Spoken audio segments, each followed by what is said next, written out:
우리는 기억을 하는 그런 존재들이죠. 동물들도 기억을 어느 정도는 할지 모르지만 사람에게 있어서 정말 특징이 중요한 특징들이 여러 가지가 있지만 그 중에 하나가 기억이라고 생각이 듭니다. 기억.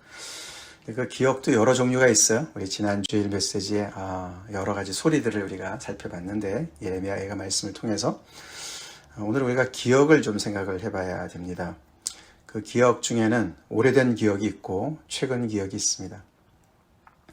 그리고 또 좋은 기억들이 있고 나쁜 기억들이 있죠. 그렇습니다. 오늘 이 19절, 3장 19절에 기억이 나옵니다.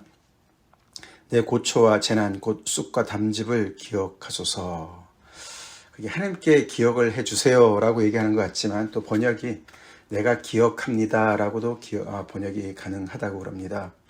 그래서 지금 이 시인은 자기 자신이 지금 당하고 있는 고초와 재난과 쑥과 담즙을 기억하고 있습니다. 여기서 지금 나라고 표현하는 이 사람은 누굴까? 이 화자는 누굴까? 네, 그것이 이제 우리가 오늘 19절부터 우리가 봐서 그렇지 이제 3장 1절 어제 본문 말씀이죠. 잠깐 돌아가 보면 여호와의 분노의 매로 말미암아 고난 당한 자는 나로다 이렇게 시작을 합니다. 그래서 이제 그 자기 자신이 누군가를 이렇게 표현을 하는데 여호와의 분노의 매를 맞아서 지금 고난을 당하고 있는 사람이다. 그렇게 자신을 얘기합니다. 그것만 보면 우리가 지금 예레미야 애가의 주제인 예루살렘의 멸망, 남유다의 멸망, 그래서 그 당사자인 예루살렘이라고 우리가 생각을 할 수 있지만 우리가 1장, 2장에서 봤지만 예루살렘은 여인으로 비유를 계속 했습니다. 그렇죠? 근데 여기 3장 1절에서는 여기 우리 번역에서는 그렇게 나와 있지 않지만 이게 원문에 보면요. 내가 그 남자다. 그렇게 표현합니다. I am the man. 그래서 남자로 표현을 해요. 내가 고난을 당하고 있는 바로 그 남자다. 그래서 앞에 여인으로 비유했던 예루살렘이라고 보기는 좀 어렵습니다. 그래서 많은 학자들은 여기서 얘기하는 이 나라는 사람은 앞에서도 나왔던 제가 지난 주일에 메시지 전할 때 말씀드렸던 나레이터, 변사, 이 모든 것들 상황을 보면서 그 상황을 진행시키는 정말 해설자라고도 볼 수 있고 또 선지자라고도 볼 수 있고 사실 그래서 이제 제 3자 입장에서 이렇게 지금 망해서 고난당해서 슬픔 가운데 있는 예루살렘에게 바로 너희들의 그 엄청난 죄 때문에 이렇게 된 거야. 너네 기도해야 돼. 이렇게 옆에서 계속 정말 아픈 얘기지만 바른 얘기 또 그런 격려의 메시지를 했던 바로 그 시인, 선지자라고 볼 수가 있다는 것이죠. 봐야 된다는 것이죠. 근데 앞에서 1장, 2장에서랑은 조금 다릅니다. 오늘 3장에 보면 그렇죠. 앞에서는 그래도 이렇게 객관적인 입장에서 얘기도 하다가 우리가 2장에서는 또 자기도 굉장히 정말 그 슬픔을 이렇게 함께 공감하는 그런 정도였는데 오늘 3장에서는 그 예루살렘과 자기를 동일시하는 걸 완전히 동일시하죠. 자기가 하나님의 분노의 매를 맞고 지금 고난을 당하고 있다. 그렇게 얘기를 하고 있는 것입니다. 그래서 이 예루살렘과 자기와 이 거리가 하나도 없는 완전히 하나인 혼연일체인 그 중에 한 사람인 것을 이야기를 합니다. 사실 그것이 이제 선지자들의 모습 아닙니까? 그렇죠? 하나님께서 선지자를 세우실 때 그 선지자는 정말 그 백성의 고통을 자기의 고통으로 얘기하면서 동시에 또 하나님의 입장을 객관적으로 또 전하는 그런 어떤 양쪽의 어떤 그런 역할을 감당하는데 예를 들어서 우리가 호세아 선지자 같은 경우도 그렇죠. 그 정말 타락한 이스라엘의 그 모습을 영적인 그런 음란의 상태를 자기의 삶 속에서 그런 어떤 결혼 생활의 어떤 그런 고통을 통해서 그렇게 또 전하고 이러지 않았습니까? 그래서 이 똑같이 오늘 여기도 보면은 그 선지자, 그 시인이 바로 이 예루살렘에 이 바로 지금 처해 있는 것이 바로 나다. 그리고 그 고난을 자기가 다 받고 있는 것을 정말 생생하게 표현을 합니다. 그래서 특별히 오늘 이제 1절부터 18절 어제 본문 잠깐 먼저 보면은 거기에 이제 여호와의 분노의 매로 이렇게 시작합니다. 그죠? 그 매라는 말이 아까 시편 23편에 제가 읽어드린 요한은 나의 목자시니 그 편에서 여호와의 뭐죠? 지팡이와 막대기가 나를 안위하신다. 내가 그 사망의 음침한 골짜기로 다닐 때 두려워하지 않는 이유가 거기에 지팡이와 막대기에서 막대기입니다. 이게 이 원래 표현이 여호와의 분노의 막대기로 내가 고난을 당한다. 그래서 사실 여호와를 목자로 표현을 하는데 시편 23편의 모습과는 정반대의 정말 이 양떼들을 괴롭히고 사지로 몰고 가고 그에게 정말 그 고난을 주는 그런 목자로 표현을 해요. 그래서 여기 보시면은 나를 이끌어 어둠에 걸어가게 하신다. 생명의 길로 아니라 빛으로가 아니라 어둠의 길로 이끌어가고 나를 자주 친다. 그리고 나와 살과 가죽을 쇠하게 하신다. 마치 그냥 쫄쫄 굶게 해가지고 그냥 그 백가죽이 그냥 허리 뒤에 붙은 것처럼 그렇게 나를 힘들게 한다. 고통과 수고를 쌓아서 나를 애우시고 나를 그래서 이렇게 둘러나가서 나를 포위해서 나가지 못하게. 선한 목자면은 꼴을 먹을 수 있도록 푸른 초장으로 인도해야 되는데 그러지 않고 나를 가둬서 완전히 무슨 포로처럼 그렇게 하셨다. 그리고 정말 나를 공격하는 그런 그 사나운 짐승들, 곰이나 사자로부터 나를 보호하는 것이 아니라 오히려 이 목자께서 곰과 사자처럼 나한테 달려들어 나를 찢고 나에게 화살을 쏴서 나의 허리를, 나의 염통을, 나의 심장을 맞췄다. 그리고 나를 온 그런 백성의 조롱거리로 만들었고 나에게 쓴 것을 먹이고 쑥을 마셔서 취하게 했다. 그렇게 아주 적나라하게 이 여호와의 분노의 매의 그 실상을 고발을 하듯이 얘기를 합니다. 지금 멸망을 당한 예루살렘의 상태를 묘사하는 것이죠. 그렇게 시적으로 묘사하는데 마치 하나님께서 원수가 되셔서 그들의 원수가 되셔서 그들을 이렇게 완전히 철저하게 정말 이렇게 바닥에 그냥 이렇게 폭삭망하도록 만드신 그런 표현을 그렇게 하고 있습니다. 그러면서 우리가 거기 16절부터 보시면은 하나님께서 평강을 나에게서 멀리 떠나게 하셨다. 그래서 정말 너무너무 평강에 이렇게 입회하지 못하도록 들어가지 못하도록 나를 완전히 면제시키고 제외시킨 그런 상태로 나를 버려서 내가 복을 내어버렸다. 내가 평강을 누렸던 그 시절이 아득하게 다 이제는 기억 속에서 사라진 상태가 되었다. 그러면서 나의 힘과 여호와께 대한 내 소망이 끊어졌다. 하나님이 이렇게 나를 대하시니 우리를 대하시니 무슨 힘이 남아있겠고 무슨 소망이 있겠느냐. 그래서 소망이 완전히 끊어졌다고 얘기를 하고 있는 것이에요. 그렇게 이제 앞에서 그 시인이 그렇게 자기의 정말 이렇게 그동안에 객관적으로 얘기했던 그 예루살렘의 모든 상황이 자기의 것으로 자기도 너무너무 지금 고통을 당하고 있고 자기도 지금 절망 가운데 소망이 다 끊긴 상태에서 그렇게 있는 것을 얘기하면서 오늘 19절이 연결이 되는 것이죠. 그것이 바로 자기의 고초가 되고 재난이 되고 쑥과 담즙이 되는 겁니다. 그래서 지금 이 기억은 굉장히 최근의 기억이죠.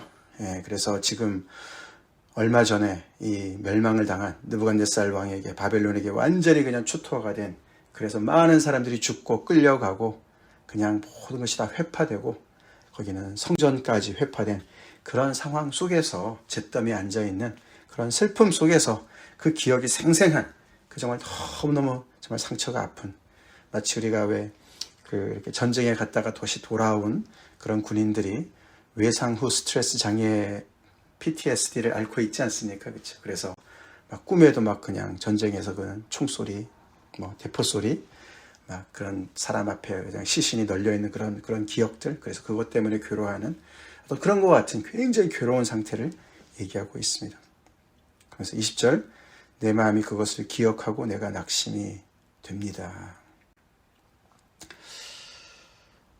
소망이 없으니 얼마나 깊은 낙심 가운데 빠져 있겠습니까? 절망이죠. 절망에 있습니다. 그런데 그런 배경 속에서 우리가 이 정말 예레미야 애가에서 가장 우리가 많이 익숙히 알고 가장 좋아하는 구절이 나오는 겁니다. 21절, 22절, 23절이 나오는 거예요.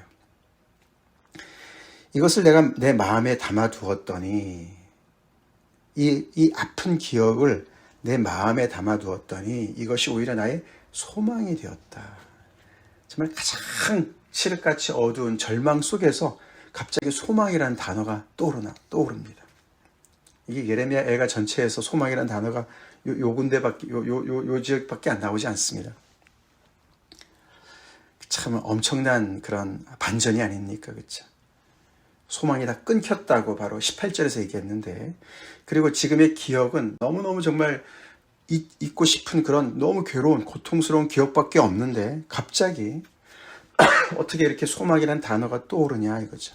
그것이 바로 이런 아픈 기억을 내 마음에 담아두었더니 그렇게 해서 얘기를 하는 것이죠. 그게 바로 뭐냐면은 그 마음에 담아뒀다는 말이 이런 기억을 나의 감정에다 두는 것이 아니라 마음은 의지를 얘기하는 거예요. 이런 모든 아픈 기억들, 최근의 기억들을 내 생각 속에 가지고 고민을 하는 것이죠. 그랬더니 그 속에서 그 최근의 생각만 나는 게 아니라 다른 기억도 있는 거예요. 다른 기억. 조금 더 오래된 기억. 그러나 훨씬 더 좋은 기억이 그 안에도 있는 것이에요. 그 마음에 있는 것이에요. 그것 때문에 거기에서 뭔가 빛을, 소망을 보는 것입니다. 그 기억이 뭡니까? 그가 의지적으로 떠올린 기억이 뭡니까? 떠올린 기억이 바로 22절이죠. 22절, 23절이에요. 여호와의 인자와 긍휼이 떠오른 거예요. 그 오래된 하나님의 그 언약의 신실하심의 그 하나님의 성품이 떠오른 거예요. 할렐루야.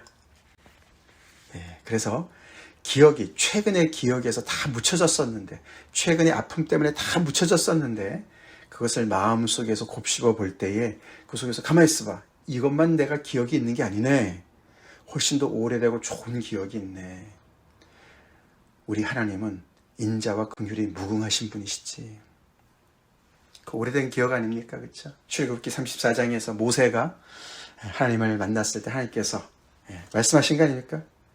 여호와께서 그 앞으로 지나가시며 선포하시되 여호와라 여호와라. 출애굽기 34장 6절 말씀이죠. 자비롭고 은혜롭고 노하기를 더디하고 인자와 진실이 많은 하나님이라. 그 오래된 하나님의 그 말씀, 그래서 그 하나님의 성품대로 이 이스라엘 백성들을 어떻게 대하셨고 지금까지 어떻게 선을 베푸셨는지 그 오래된 기억, 그래서 그 기억 속에서 소망이 생기는 것을 보는 것이죠. 그 오래된 기억이, 그래서 여호와의 기억, 인자와 긍휼이 무궁하시기 때문에 우리가 진멸되지 아니하였군요. 우리가 지금 이렇게 많은 어려움을 당하고 많은 고통을 당하고 망했지만 그러나 우리가 완전히 진멸되진 않았군요. 잃고 사라진 것만 봤는데 이 하나님의 성품에 다시 기억을 떠올리니까 남아있는 것이 보이는 것이죠. 진멸되진 않았다. 그리고 이것이 아침마다 새로워서 지금도 새로우니까 주의 성실하심이 크십니다. 완전히 다른 각도로 현실이 보입니다. 그래서 그 속에서 소망이 생겨요. 이 기적 아닙니까? 기적이에요. 이만큼 우리는 말씀을 붙잡고 씨름하고 또 우리의 그 말씀 속에서 우리의 그런 오래된 기억 속에서 우리의 마음 속에서 이렇게 정말 기도하면서 정말 씨름해야 될 줄로 믿습니다. 우리가 지금 닥친 그런 당장의 그런 기억들, 아픈 기억들, 상처들, 그 속에서 계속 우리가 그 속에서만 머물러서는 점점 더 우리는 깊은 절망에 빠질 수밖에 없습니다. 그것을 우리가 감정의 방에다만 가둬두면 안 되고 우리의 마음속에 담아둡시다. 그래서 우리가 다시 생각을 해보고 의지적으로 따져보고 또 정말 애써서 또 다시 떠올려보고 그래서 하나님의 이 인자하심, 헤세드의 사랑, 긍휼하심의 그 정말 그 얼마나 무궁하신지를 우리가 말씀을 통해서 또 지금까지 우리의 그런 신앙의 그런 여정을 통해서 하나님께서 나를 어떻게 대하셨나. 그래서 우리가 다시 돌아봐야 될 줄을 믿습니다. 주의 성실하심이 크시도소이다. 여기서 우리가 오신실하신 주 그 찬송이 나왔죠. 근데 말씀을 계속 드리지만 이 22절 23절은 그냥 나온 것이 아니라는 것이죠. 이런 절망 중에 나온 말씀입니다. 이 예레미야 애가를 쓴 이 시인이 선지자가 예레미야일 수도 있죠, 그렇죠? 분명히. 그래서 어떻게 보면 이 3장을 보면은 정말 그렇게 더 느껴집니다. 예레미야가 그런 그 백성들의 고통을 다 느끼지 않습니까, 그렇죠? 그래서 그것 때문에 정말 탄식하지 않았습니까? 이제 그런 깊은 그런 공감 속에서 자기도 그 중에 하나로 이렇게 계속 고민을 하는 중에 하는 말이라는 거예요. 이게 22절, 23절만 우리가 딱 떼어가지고 우리가 이렇게 고통당하는 사람들한테 또는 내 자신에게 우리가 이렇게 정말 적용할 때가 많이 있는데 이 22절, 23절은 이렇게 깊은 그 아픔과 고통과 그 어둠 속에서 절망 속에서 정말 깊이 절망해 본 사람이 고백하는 거라는 거예요. 그래서 파워가 있습니다. 그렇죠? 우리가 귀를 기울여야 되는 고백이라는 것이죠. 앞에서 1장에서 2장에서 약간은 좀 그렇죠. 지난주에도 말씀을 드렸지만 이렇게 힘든 상황에서 기도 왜 안 하냐. 정말 밤낮으로 기도해라. 도움이 안 돼요. 잘 도움이 안 됩니다. 그렇죠? 너 죄 때문에 이렇게 당하는 거야. 정말 더 열이 나죠. 근데 그 사람이 우리 중에 하나고 그들 중에 하나고 그도 똑같이 모든 그들이 그 백성들이 겪고 있는 모든 것들을 정말 더 심하게 완전히 자기 스스로가 다 떠안은 것처럼 그렇게 고통을 당하는 그 아픔 속에서 얘기한다면 상황이 달라집니다. 그렇죠? 달라져요. 그 3장이 그래서 이게 우리가 예레미야 애가가 5장으로 되어 있지 않습니까? 5장으로. 그 중에 제일 중간에 있고 중간에 있기 때문에 또 3장이 구성이 좀 다르다고 처음에 말씀드렸죠.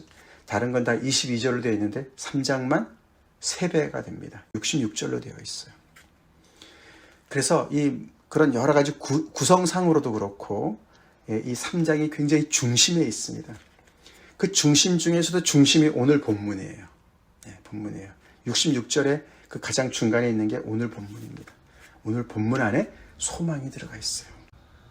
그러나 그 앞뒤로는 1장, 2장, 4장, 5장은 계속해서 이렇게 오늘 이 피크를 치지만 또 내일부터는 계속해서 이 고통의 어떤 신음의 소리, 눈물을 그냥 정말 흘리는 그런 엄청나게 쏟는 그런 얘기들이 계속 현실의 아픔을 계속 얘기하는 것들이 나옵니다. 그걸 무시하지 않습니다. 그래서 우리가 예레미야 애가 말씀이 소중합니다. 하나님의 말씀이 소중해요. 그냥 지나가는 행인처럼 야, 꼴 좋네. 왜 그렇게 됐어? 이런 식으로 그냥 훈수나 두는 그런 말씀이 아니에요. 아니 기도하지 왜 그래? 왜 소망을 갖지 않아? 왜 절망하고 있어? 이렇게 핀잔을 주고 판단하는 얘기가 아닙니다. 그 자리에 있었던 사람이고 함께 있었던 사람이 그 오래된 기억을 떠올리면서 그 속에서 소망을 발견해서 그것을 나누는 얘기인 줄 믿습니다. 그런 파워풀한 말씀이에요. 그래서 그 이야기를 계속 풀어나갑니다. 그 소망이 너무 기적적으로 이 가진 소망, 우리도 그런 때가 있지 않습니까? 그렇죠?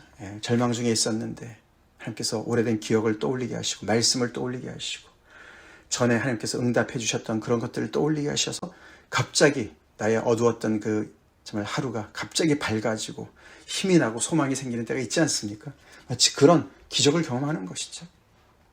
그렇게 해서 정말 의지적으로 선포하는 것이죠. 여호와의 인자와 긍휼이 무궁하십니다. 지금 다 이런 것 같지만 여전히 내가 망하지 않았습니다. 난 여전히 살아있습니다. 생명이 붙어 있습니다. 그것이 오늘도 있습니다. 그래서 주의 성실하심을 제가 찬양합니다. 그렇게 나오는 거예요. 그러면서 더 나가죠. 24절 내 심령에 이르기를 여호와는 나의 기업이시니 그렇죠.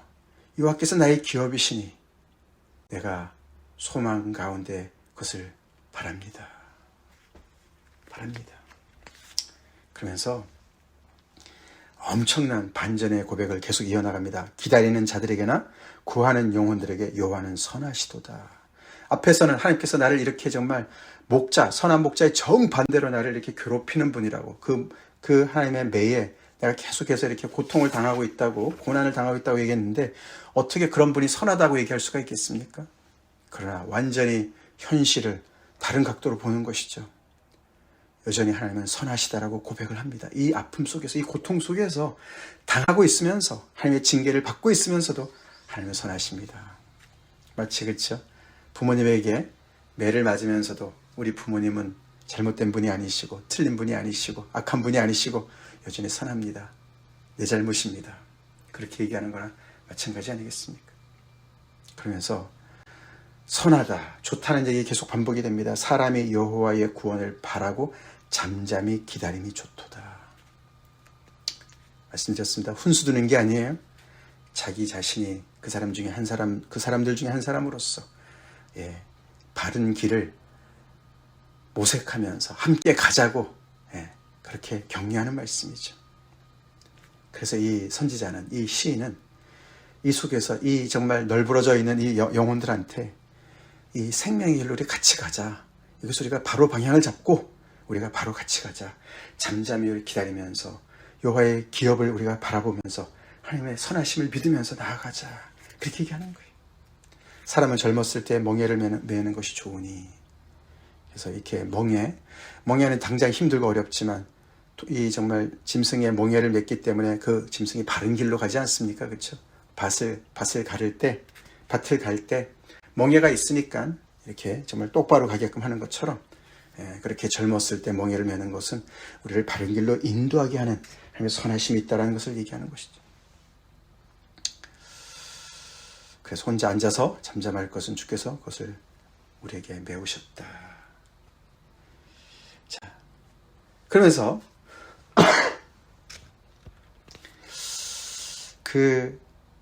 하나님께서 왜 이런 것을 허락하셨을까? 선하신데 왜 이런 것을 허락하셨을까? 왜 이렇게 고통을 주시나? 거기에 대한 설명이 31절부터 나오는 것이죠. 이는 주께서 영원하도록 버리지 아니하실 것이며, 하나님이 선하시기 때문에 이런 고통이 영원할 수가 없다라고 결론을 내리는 겁니다. 그렇죠? 지금 당장은 힘들고 어렵지만 하나님은 선하심을 믿고 잠잠히 기다리는 이유가 바로 거기 있는 거예요. 이게 끝날 날이 오기 때문에, 이게 끝이 아니기 때문에. 선하신 하나님이 우리 하나님 되신다면은 이렇게 절망으로 끝날 수가 없습니다. 그렇죠? 그렇지 않죠? 버리지 아니하실 것이고, 우리를 비록 근심하게 하시지만 풍부한 인자하심을 따라 긍휼을 여기실 거니까. 그리고 인생으로 고생하게 하시며 근심하게 하신 것이 그분의 본심이 아니기 때문에. 그래서 소망이 있는 거예요.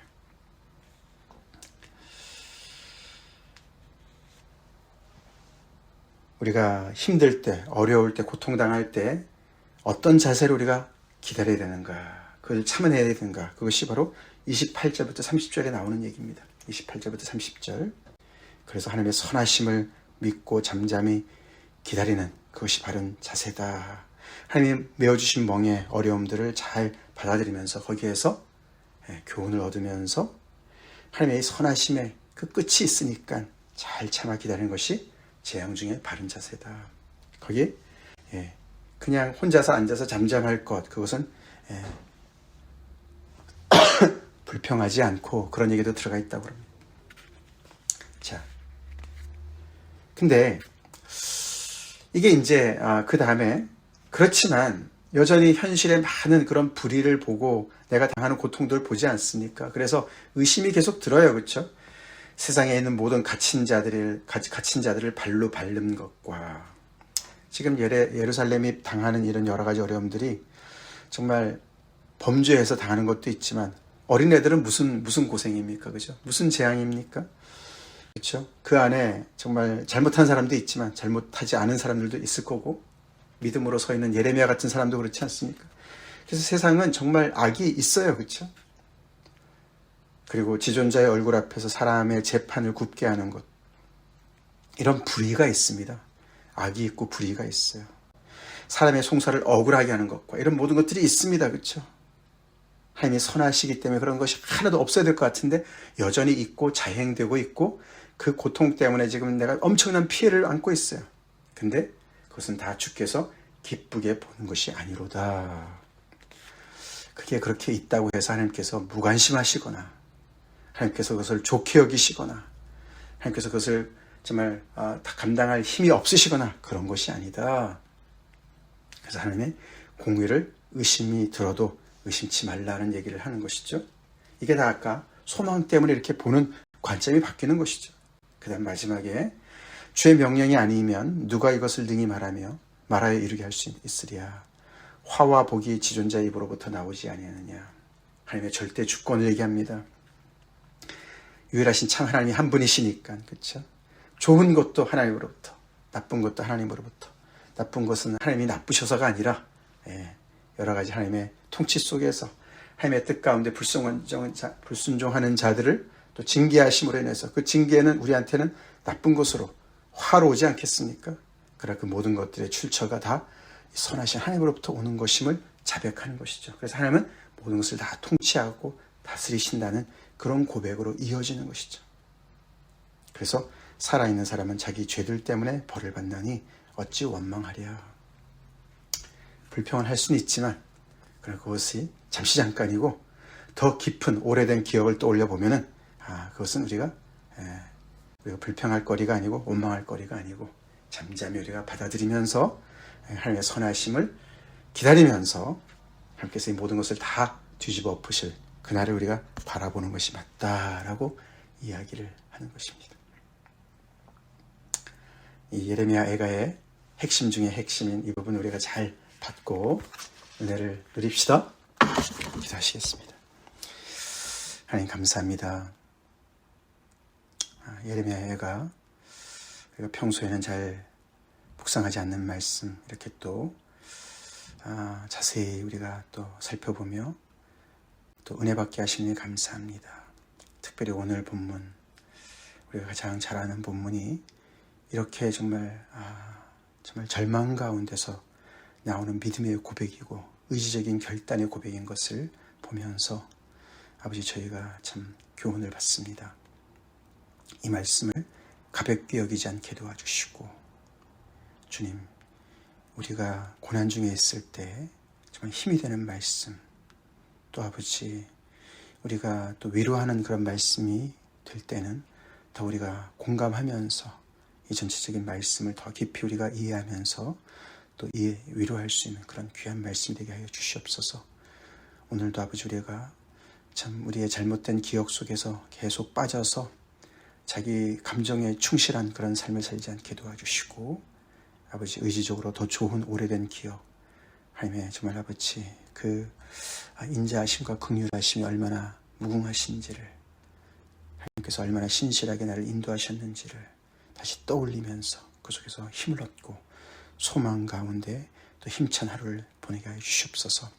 예수님 이름 받들어 간절히 기도 올려옵나이다. 아멘.